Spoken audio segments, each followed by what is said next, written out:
Hello students, my name is Atisha Chhajir. I am a lecturer of Government Polytechnic College, Dungarpur. आज हम refrigeration and air conditioning ME 301 का unit number 2 refrigeration system का 6th part start कर रहे हैं। आज हम vapour compression system में effect of subcooling and superheating on compression cycle पढ़ेंगे। Then coefficient of performance of vapour compression system पढ़ेंगे। पहले हम स्टार्ट करते हैं coefficient of performance of vapour compression refrigeration system से। यहाँ पे आपको एक पीएच डायग्राम दिख रहा है। ये हमने पहले हमारी क्लासेस में पढ़ रखा है, जिस पर मैंने पहले से वीडियो लेक्चर भी बना रखा है। आप इससे पहले वाले मेरे पार्ट्स में जाकर वीडियो लेक्चर देख सकते हैं। तो हमने पीएच डायग्राम समझा था उस क्लास में। आज हम पढ़ रहे हैं इसकी सीओपी पैक करना। सीओपी को बोलते हैं निष्पादन गुणांक।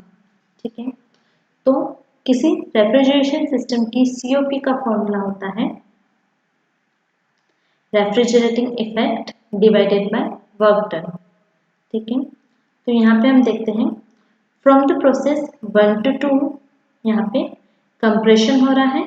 ठीक है, और इसकी एंथैल्पी बढ़ रही है from H1 to H2। After compression ये जो रेफ्रिजरेंट है ये पास होता है कंडेंसर से। ठीक है, तो एट कांस्टेंट प्रेशर इसकी एंथैल्पी रिड्यूस होती है और लिक्विड जो है वो कूल होता है। जो रेफ्रिजरेंट है वो कूल होता है। ठीक है, और यहाँ पे ये सैचुरेटेड लिक्विड स्टेट पर आ जाता है। उसके बाद ये एक्सपांशन वाल्व में प्रवेश करता है। ठीक है, यहाँ पे एक्सपांड होता है और फिर ये एक्सपांड होकर यहाँ पे 0.4 पर पहुंचता है। ठीक है, तो एट 0.3 एंड एट 0.4 ठीक है, ये जो प्रोसेस होता है ये थ्रॉटलिंग प्रोसेस होता है। और in the throttling expansion process enthalpy remains constant. ठीक है, तो enthalpy at 0.3 and enthalpy at 0.4 remains equal that are constant. ठीक है, तो यहाँ पे जो 0.3 पर जो एंथैल्पी थी वो at a saturated liquid state पर है। ठीक है, तो उसे हम यहाँ पे HF3 से रिप्रेजेंट कर रहे हैं। ठीक है, यहाँ पे HF यानी कि जब ये कंप्लीटली लिक्विड स्टेट में रेफ्रिजरेंट कंप्लीटली लिक्विड स्टेट में होता है तो उसे HF से रिप्रेजेंट करते हैं। तो ये हो गया HF3। तो HF3 is equals to H4। ठीक है, उसके बाद ये इवापोरेटर में एट कांस्टेंट प्रेशर पर इसकी एंथैल्पी फिर से इंक्रीज होती है। ठीक है, तो यहाँ पे इवापोरेटर में क्या होता है, ये अपनी जो ऊष्मा होती है, जो हीट होती है, वो उसे रिजेक्ट करता है। ठीक है, तो हमें जो रिक्वायर्ड रेफ्रिजरेटिंग इफेक्ट जो होता है वो हमें इस इवापोरेशन वाले प्रोसेस में मिलता है। ठीक है, तो रिक्वायर्ड रेफ्रिजरेटिंग इफेक्ट जो होता है वो होता है H1 माइनस H4 या फिर H1 माइनस HF3। ठीक है, और जो वर्क डन जो होता है वो होता है बाय कंप्रेसर। ठीक है, क्योंकि during the expansion process enthalpy remains constant, so work done is also 0। तो यहाँ पे हमें जितना भी वर्क मिल रहा है वो इस कंप्रेशन प्रोसेस के टाइम मिल रहा है, जो कि H2 माइनस H1। ठीक है, H2 माइनस H1। ठीक है, यहाँ पर ये सुपर हीटेड स्टेट में है। ठीक है, और यहाँ पर ये सैचुरेटेड वेपर स्टेट में है। ठीक है, तो हम यहाँ से स्टीम टेबल से हमें H1, H2, HF3 की वैल्यू मिल जाएगी। उसके बाद हम इसकी COP कैलकुलेट कर सकते हैं। ठीक है, तो in this cycle the refrigerating effect और हीट एब्जॉर्ब और एक्सट्रैक्टेड। ठीक है, तो यहाँ पे रिक्वायर्ड जो रेफ्रिजरेटिंग इफेक्ट है, यानी कि यहाँ पे कितनी हीट एब्जॉर्ब की गई या फिर कितनी हीट यहाँ से एक्सट्रैक्ट की गई, ठीक है, वो है H1 माइनस H4। ठीक है, H4 is equals to HF3, तो हमने यहाँ पे लिख दिया H1 minus HF3। Work done is equals to H2 minus H1। तो COP का फॉर्मूला होता है refrigerating effect divided by work done, जो कि हो जाएगा H1 minus HF3 divided by H2 minus H1। ठीक है, तो ये हमने COP का फॉर्मूला पढ़ लिया। ठीक है, तो अब आपको COP का फॉर्मूला समझ में आ गया। तो अब आपको इफेक्ट ऑफ सबकूलिंग और super heating on compression cycle अब ये ज़्यादा क्लियर हो पाएगा। इसलिए पहले मैंने आपको COP को समझाया है, उसके बाद हम ये वाला टॉपिक पढ़ेंगे। ठीक है, तो अब हम पढ़ते हैं effect of subcooling on compression cycle. ठीक है, तो वेपर कंप्रेशन रेफ्रिजरेशन सिस्टम में अगर सबकूलिंग होती है तो उससे क्या इफेक्ट आते हैं, COP में क्या चेंजेस आते हैं, वो हम इसमें पढ़ेंगे। ठीक है, so after condensation process, the refrigerant is cooled below the saturation temperature before expansion by throttling. Such a process is called undercooling or subcooling of the refrigerant.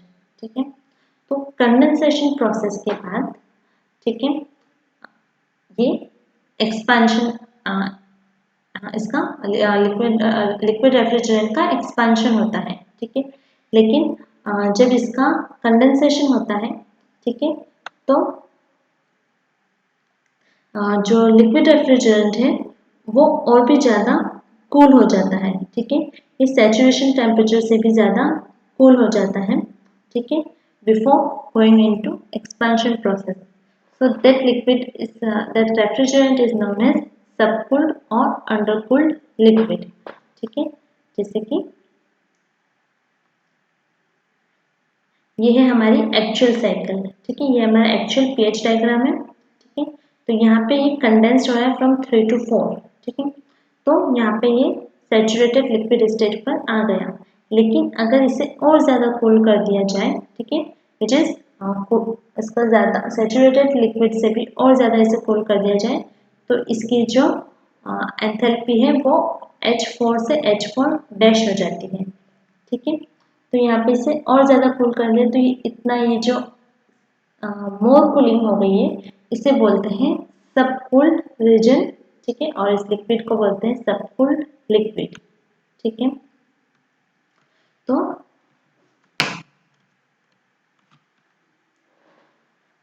तो ये जो सबकूलिंग होती है इसके कुछ रीजंस होते हैं, जिसमें फर्स्ट रीजन है when temperature of water is less than saturated temperature of refrigerant. ठीक है, अगर वाटर का जो टेम्परेचर है वो सैचुरेटेड रेफ्रिजरेंट के सैचुरेटेड टेम्परेचर से भी कम है, तो जो लिक्विड रेफ्रिजरेंट है उसकी सबकूलिंग हो जाती है। Second, more cooling in space between expansion wall and condenser. ठीक है, तो प्रसारण वॉल और संघनित्र के बीच लगी विशेष कुंडली में अगर ज़्यादा शीतलन या फिर ज़्यादा कूलिंग हो जाए तो उस कारण भी सबकूलिंग हो जाती है। थर्ड है circulating more quantity of cooling water through the condenser.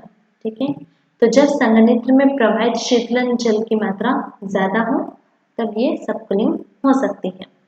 ठीक है, तो ये हमने इसका डायग्राम पढ़ लिया। ठीक है, ड्यू टू सबकूलिंग क्या हो रहा है, यहाँ पे फ्रॉम 1 to 2 इसका इवापोरेशन हुआ, कंप्रेशन हुआ, देन कंडेंस्ड हुआ, लेकिन ये मोर कंडेंस्ड हो गया और ये यहाँ पर सबकूल रीजन में आ गया। उसके बाद फिर इसका कांस्टेंट एंथैल्पी पर इसका एक्सपेंशन हुआ। ठीक है, और फिर वापस ये यहाँ पर इवापोरेटर में चला गया। ठीक है, तो इसकी जो साइकिल है, जो एक्चुअल साइकिल थी वो थी 1 2 3 4। ठीक है, लेकिन ड्यू टू सबकूलिंग इसकी साइकिल हो गई 1 डैश 2 3 4 डैश। ठीक है, तो in pH diagram simple cycle is shown by 1 2 3 4 and subcool cycle is shown by 1 dash 2 3 4 dash. ठीक है, तो हम इस pH चार्ट में क्या देखते हैं, increase the refrigerating effect from H2 - H1 to H2 - H1 dash. ठीक है, तो पहले यहाँ पे जो रेफ्रिजरेटिंग इफेक्ट था वो क्या था, H2 - H1। ठीक है, जो रिक्वायर्ड रेफ्रिजरेटिंग इफेक्ट आता है वो इन दी इवापोरेटर आता है जो कि था H2 - H1। ठीक है, ड्यू टू सबकूलिंग अब ये क्या हो गया H2 - H1 डैश। ठीक है, तो जो रेफ्रिजरेटिंग इफेक्ट है वो बढ़ गया। ठीक है, और वर्क डन पहले भी था H3 - H2 और अभी भी H3 - H2, तो वर्क डन में कोई चेंज नहीं आया। ठीक है, COP का फॉर्मूला आता है refrigerating effect divided by work done. तो अभी रेफ्रिजरेटिंग इफेक्ट बढ़ गया और वर्क डन में कोई चेंज ही नहीं आया, तो उस वजह से क्या होगा कि इस सिस्टम की जो COP है ड्यू टू सबकूलिंग वो इंक्रीज हो जाएगी. So work required for compression remains unchanged, hence COP of vapor compression refrigeration system due to subcooling increases. ठीक है. नेक्स्ट है effect of superheating on vapour compression refrigeration system. ठीक है. Superheating यानी कि अतितापन. ठीक है. तो अब हम पढ़ते हैं अतितापन का प्रभाव. Generally saturated vapour refrigerant get superheated before entering into compressor due to following reasons. ठीक है. यानी कि सामान्यतः संतृप्त वाष्प प्रशीतक संपीड़क में प्रवेश करने से पहले निम्न कारणों से अतितापित हो जाते हैं, जो कि निम्न प्रकार है. First, after exiting from evaporator, refrigerant passes through suction line. If this line is not made adiabatic, then refrigerant vapor gets superheated by absorbing heat from the atmosphere. ठीक है. तो वाष्पित्र से बाहर निकलने के पश्चात रेफ्रिजरेंट को सक्शन लाइन से गुजरना पड़ता है. इसलिए यदि इस लाइन को उष्मारोधी यानी कि एडियाबैटिक नहीं बनाया जाएगा तो जो रेफ्रिजरेंट है, रेफ्रिजरेंट वेपर, वो एनवायरनमेंट से उष्मा ग्रहण करके सुपरहीटेड हो जाती है. Similarly, when refrigerant flow from evaporator, then due to automatic control of expansion valve, refrigerant get superheated. तो इसी प्रकार रेफ्रिजरेंट के वाष्पित्र से प्रवाह पर प्रसारण वाल्व के ऑटोमेटिक कंट्रोल के फलस्वरूप वाष्प अतितप्त हो जाती है. ठीक है. तो ये है डायग्राम सुपरहीटिंग का. ठीक है. फॉर द प्रोसेस 1, 2, 3, 4 ये है इसकी actual cycle. And due to superheating ये हो गई 1, 2 3 एंड 4. ठीक है. Due to superheating. तो इसमें हम देख सकते हैं ड्यू टू सुपरहीटिंग इसकी एंथैल्पी H2 से बढ़कर हो गई है H2 डैश. ठीक है.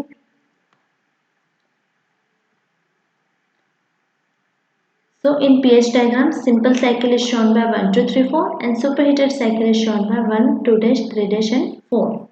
So from pH chart हम ये देख सकते हैं increase the refrigerating effect from H2 minus H1 to H2 dash minus H1. ठीक है. तो हमने पढ़ लिया था रेफ्रिजरेटिंग इफेक्ट जो होता है वो इन दी एवापोरेटर मिलता है. ठीक है. पहले ये हमें मिला था H2 minus H1. ठीक है. अब ये कितना हो गया, यहाँ पे H2 डैश हो गया. अब रिक्वायर्ड रेफ्रिजरेटिंग इफेक्ट कितना हो गया, H2 डैश माइनस H1, जो कि बढ़ चुका है. ठीक है. तो रेफ्रिजरेटिंग इफेक्ट बढ़ गया. और COP का फॉर्मूला होता है refrigerating effect divided by work done. तो रेफ्रिजरेटिंग इफेक्ट तो बढ़ गया. अब देखते हैं वर्क डन में क्या हो रहा है. वर्क डन था पहले H3 माइनस H2 और अब ये हो गया H3 dash minus H2 dash. ठीक है. चूंकि ये डायग्राम है तो अब हम इसमें क्लियर कह नहीं सकते कि H3 डैश की क्या वैल्यू है और H2 डैश की क्या वैल्यू है. ठीक है. और मतलब कितना H3 माइनस H2 और H3 dash minus H2 dash में एक्चुअल में कितना चेंज है वो हम नहीं कह सकते. लेकिन जैसे कि हम न्यूमेरिकल वगैरह जो हमने सॉल्व कर रहे हैं उसके बाद जो हमने स्टडी किया उससे ये पता चलता है जो वर्क रिक्वायर्ड जो कंप्रेशन है वो भी ज़्यादा इंक्रीज हो जाता है. ठीक है. Due to super heating. तो अतितापन के कारण संपीड़क का संपीड़न कार्य बढ़ जाता है. ठीक है. तो उसके फलस्वरूप प्रशीतन निकाय का निष्पादन गुणांक कम हो जाता है. Hence COP of system due to superheating decreases. क्यों? क्योंकि COP का फॉर्मूला था refrigerating effect divided by work done. ठीक है. रेफ्रिजरेटिंग इफेक्ट तो बढ़ रहा है लेकिन वर्क डन भी बढ़ रहा है और जो ये वर्क डन जो बढ़ रहा है वो रेफ्रिजरेटिंग इफेक्ट के बढ़ने से कहीं ज़्यादा गुना बढ़ रहा है. ठीक है. तो वर्क डन ज़्यादा बढ़ रहा है रेफ्रिजरेटिंग इफेक्ट से भी ज़्यादा वर्क डन बढ़ रहा है. तो इस वजह से इसका जो निष्पादन गुणांक है वो कम हो जाता है. ठीक है. तो ये हमने पढ़ा effect of subcooling and superheating on vapour compression refrigeration system and COP of vapour compression refrigeration system. अगर आपको कोई भी डाउट हो तो आप मुझे कमेंट सेक्शन में पूछ सकते हैं. Thank you.